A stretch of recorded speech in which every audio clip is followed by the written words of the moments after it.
홍씨의 사연 라디오입니다. 오늘의 이야기 지금 시작하겠습니다. 안녕하세요. 30대 초반의 나이로 이혼을 하게 된 여자입니다. 직장 동료였던 남편과 사내 연애를 시작해 결혼까지 하게 되었고요. 같은 회사를 다니다 보니 이혼을 했음에도 불구하고 매일 회사에서 마주치고 있네요. 사기 결혼이나 마찬가지였는데 아직도 회사를 꾸역꾸역 나오고 있는 걸 보면 사람 자체가 타고나길 철면피에 뻔뻔한 사람이구나 싶네요. 제가 성격이 조금 내성적인 편이에요. 어려서부터도 사람이 많은 곳보단 도서관같이 조용한 곳을 선호했죠. 학창시절엔 친구가 없는 편은 아니었지만 대부분의 시간을 혼자 보내는 걸 좋아했어요. 취미라고 할 만한 게 음악 감상이나 독서였기 때문에 오히려 혼자인 시간을 즐겼습니다.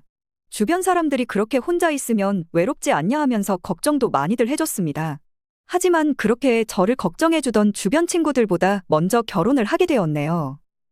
결과적으로는 이혼을 하게 되었으니 그게 자랑할 만한 이야기가 아니란 건 저도 잘 알고 있고요. 말씀드렸던 대로 남편과는 직장 동료로 처음 만나게 되었습니다. 회사에서 진행하던 프로젝트를 같이 진행하면서 가까워지게 되었어요. 빠듯한 일정의 식사도 같이 하고 그러다 보니 자연스럽게 친해지게 되었는데 남편도 저랑 성향이 많이 비슷한 사람이었다 보니 프로젝트가 끝날 때쯤엔 연인 사이가 되어 있었습니다. 사람 많은 곳을 워낙에 싫어하다 보니 주로 서로의 집에서 데이트를 하는 게 대부분이었어요. 남편은 남편대로 자기 취미 생활을 했고 저는 저대로 제 취미 생활을 즐겼습니다. 음악적인 취향이 비슷했기에 좋은 스피커 하나 사서 서로가 좋아하는 노래를 번갈아가며 틀고 그렇게 시간을 보내는 게 일이었어요. 서로의 시간을 방해하지 않는 선에서 공통된 관심사가 있다는 게 참 좋았습니다. 저는 2주에 한 번씩 부모님 댁에 내려갔는데 남편은 저보다 본가가 가까웠음에도 불구하고 거의 왕래를 하지 않는 것처럼 보였어요.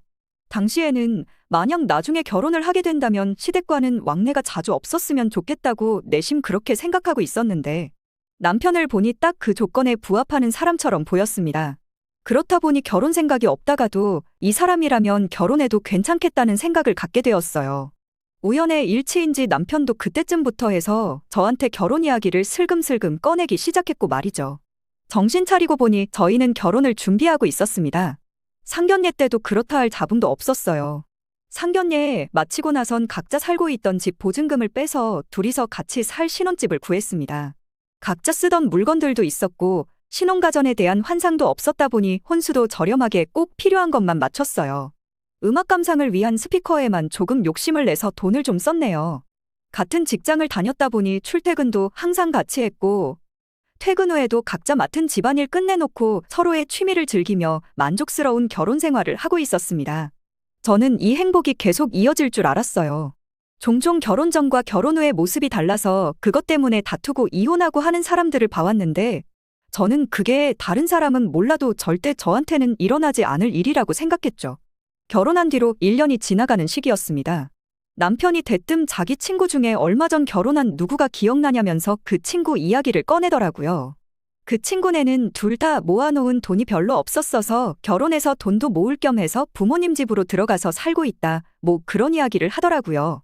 그러면서 덧붙이기를 그 친구네 어머니가 둘이 맞벌이 하느라 고생한다고 집안일 같은 건 손도 못 대게 하고 식사 준비며 빨래까지 다 준비해주고 그러는데 그걸 아내가 엄청 좋아한다더라 하면서 슬쩍 이야기를 꺼내더군요. 연애 결혼을 했다 보니 남편 화법을 어느 정도 알고 있는데 꼭 원하는 다른 무언가가 있을 때면 말을 저렇게 빙빙 돌려서 말을 하거든요.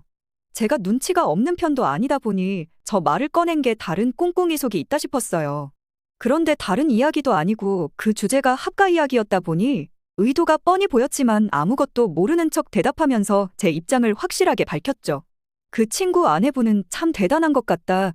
시어머니가 집안일 다 해주고 새끼밥을 꼬박 챙겨주더라도 눈치가 보이기 마련 아니겠냐고. 나는 조용한 걸 좋아해서 취직 결정되자마자 독립해 나와서 혼자 살았는데 퇴근하고 집에 오면 시어머니가 밥도 차려주고 집안일도 해주고 계실 거 아니냐. 그럼 퇴근하고 와도 마음이 불편해서 버티지 못할 것 같다. 나는 죽었다 깨어나도 합가는 못할 것 같다. 이렇게 말이죠. 그랬더니 남편이 우리 어머니는 그런 걸로 눈치 주는 분이 절대 아니라고 하면서 대뜸 자기 본심을 드러내더라고요. 저는 또 못 알아들은 척 내가 언제 우리 시어머니가 눈치를 준다고 했냐고, 그냥 좋은 사람이고 나쁜 사람이고를 떠나 그냥 이렇게 조용하게 혼자 보내는 시간이 훨씬 좋아서 그러는 거라고 대답했죠. 제 대답에 남편은 그렇다 할 반박을 하지 못했습니다. 충분히 내 입장을 알아들은 것 같으니 이제 합과 관련된 이야기는 꺼내지 않겠구나 하고 생각했는데, 며칠 지나고부터는 작전을 바꿔서 아예 대놓고 저한테 눈치 좀 채라는 식으로 말을 꺼내더라고요. 저도 계속 돌려 말해가며 시부모님 모시고 사는 사람들은 참 대단한 것 같다고, 나는 못한다는 식으로 나왔더니 남편도 제가 자기가 무슨 말 하는지 눈치챘으면서 일부러 모르는 척 한다는 걸 깨달았나 봐요. 그 이후부터는 이제 부모님 연세가 있어서 걱정이다, 이러다 두 분한테 무슨 일이라도 생기면 어떡하냐는 식으로 저한테 눈치를 주기 시작했습니다. 저도 돌려 말해봐야 아무 소용 없구나 싶어서 한 번은 싫다고 칼같이 거절했어요. 여태껏 혼자 지내는 게 편하다고 독립해서 살지 않았냐, 그런데 왜 이제 와서 효자 행세를 하려고 드냐면서요. 그리고 애초에 시부모님 모시고 살게 될 줄 알았으면 나는 결혼 생각도 안 했을 거라고 딱 잘라서 싫다는 의사표현을 했습니다. 그랬더니 남편이 손사래를 치면서 그런 게 아니라고 발뺌을 하더군요. 그냥 부모님이 요즘 연세가 들어서 그런지 부쩍 건강도 안 좋아지신 것 같다고, 그래서 걱정돼서 그냥 꺼낸 말이라나요. 나이가 시부모님만 드시는 것도 아니고 피차 우리 부모님도 똑같이 나이가 드는 건데 우리가 들어가 산다고 해서 시부모님 아픈 게 낫기라도 하냐고. 몸이 안 좋으면 병원을 가셔야지 방구석에서 걱정만 해준다고 그게 나아지겠냐고. 이런 말 할 시간 있으면 월차 내서 두 분 모시고 병원 가서 검진이나 받아보라고 했습니다. 제가 확고하게 합가할 생각은 없다고 거절의 뜻을 밝히니 남편도 저를 더 설득할 자신이 없어졌는지 알겠다고 하고 말더라고요. 그 뒤로 남편 입에서 합가 이야기는 더 이상 나오지 않았어요. 이제 알아먹었구나 하고 안심하기가 무섭게 이젠 남편이 아니고 시부모님이 저한테 눈치를 주기 시작했습니다.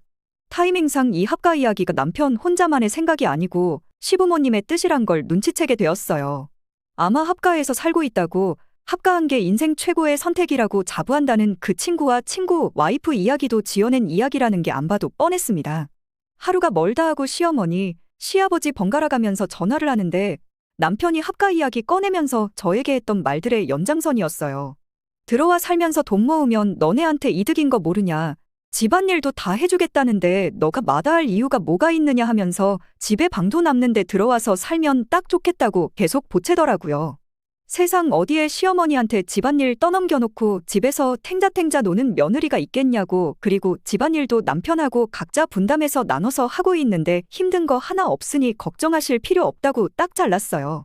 그 이후에는 작전을 바꿔서 아이 태어나면 아이를 봐주겠다, 둘이서만 사는 거 이제 외로워서 더는 못하겠다며 아들내외랑 손주까지 해서 북적북적하게 지내고 싶다고 하시더라고요. 어차피 우리들 죽으면 니들이 이 집 물려받아서 너네 거 될 텐데 미리 살면서 집에 정도 붙이고 그러면 어떻겠냐고 하길래 어머님껜 죄송하지만 당장 아이 가질 생각도 없고 두 분하고 같이 살면 어머님 아버님 다 계시는데 눈치 보여서 아이는 또 어떻게 갖겠냐고 칼같이 거절했어요. 좀처럼 포기를 하지 않고 자꾸 다른 방법으로 합가를 하자고 하길래 아예 날 잡고 남편한테 한마디 했습니다. 연애할 때처럼 서로의 영역을 침범하지 않고 살기로 하고 결혼하지 않았냐. 그런데 이젠 시부모님까지 끌어들여서 합가를 요구하냐고요. 부모님 걱정되고 그렇게 합가해서 한 집에 같이 살고 싶으면 더 늦기 전에 깔끔하게 갈라서자고 했습니다. 어차피 혼인신고도 안 되어 있는데 깔끔하게 직장 동료들한테 축의금 환불해주고 결혼했던 것도 없던 일로 만들자고요. 제가 단호하게 나오니 남편도 갑자기 혼자 폭발해서는 그게 네가 바라던 바냐고, 그럼 이혼하자고 세게 나오더라고요. 합가 이야기 나오고 나서 처음으로 서로의 뜻이 통하게 되었는데 길게 끌 이유가 뭐가 있나 싶었어요. 물론 연애하면서 참 좋은 추억들밖에 없었고 사랑했으니까 평생 함께하기로 결혼을 약속한 건데 아무렇지도 않았다면 거짓말이겠죠. 하지만 요즘 100세 시대라는데 둘이서 조용히 사는 게 좋다고 시댁 들어가서 살면서 시부모님 돌아가실 날만 손꼽아 기다리고 사는 건 가당치도 않은 이야기고 아무리 봐도 갈라서는 것보다 좋은 방법은 없겠더라고요. 혼인신고도 안 되어 있다 보니 갈라서는데 해야 할 서류 작업도 없었고 서로 보증금 빼서 구한 전세인데다가 살림살이도 대부분 쓰던 걸 가져왔고 나머지는 저렴하게 맞춘 것들이다 보니 전세 빼서 낸 만큼 나누고 나니 더 정리할 것도 없었습니다. 그렇게 1년 결혼 생활에 종지부를 찍고 갈라서게 되었어요. 남편은 늦게나마 효자 노릇 하겠다고 시부모님 집으로 들어가기로 했고요. 같은 회사를 다니다 보니 이따금씩 마주치는 순간이 있었는데 합가하자고 노래를 부르던 그 시기에 저도 제 나름대로 마음 정리가 다 되었던 건지 안타깝거나 아쉬운 마음도 들지 않았습니다. 그리고 몇 달 지나서 저랑 친하게 지내던 직장 동료가 그 소식 들었냐며 남편 이야기를 전해주기를 시부모님 집으로 들어간 지 2달도 안 돼서 다시 독립해 나와 혼자서 살고 있는 상황이라는 말을 해주는데 그 말 들으니 길게 끌지 않고 빨리 갈라선 게 참 잘한 결정이구나 싶었습니다. 아마도 남편이나 시부모님 입장에서는 합가해서 살면 며느리가 돈도 벌어오고 말로는 집안일 다 해주겠다 했지만 부려먹을 수 있을 만큼 부려먹으면서 편안한 노후를 계획했던 것 같은데 딸랑 아들만 품으로 돌려보내니 혹만 하나 더 늘어난 기분이었겠죠. 남편도 그 상황에 눈치가 보이니 같이 살기는 글렀다 싶었던 거고 쥐도 새도 모르게 2달 만에 독립해 나온 게 안 봐도 뻔했고요. 효도를 할 거면 직접 하지. 왜 아닌 척 결혼해서 배우자한테 대리효도를 시키려 드는지 아직도 이해가 가질 않습니다. 제 얼굴에 침 뱉는 기분이라 회사에서 딱히 이혼에 대해서 입도 뻥긋한 적 없었는데 스스로 제 풀에 무너지는 꼴을 보니 속 하나만큼은 후련하네요. 그 직장 동료가 또 저한테 말해주기를 이직을 준비하고 있는 것 같다더랍니다. 아무리 뻔뻔하다고 해도 주변 동료들이 배우자한테 대리효도 시키다 이혼당했다는 사실을 알고 있는 게 불편하긴 한가 보더라고요. 어차피 그만둘 거면 빨리 그만두고 아예 제 시야에서 완전히 안 보였으면 좋겠습니다. 오늘의 이야기는 여기까지입니다. 이렇게 찾아주셔서 정말 감사합니다. 다음에도 더 좋고 더 통쾌한 사연으로 찾아뵙겠습니다.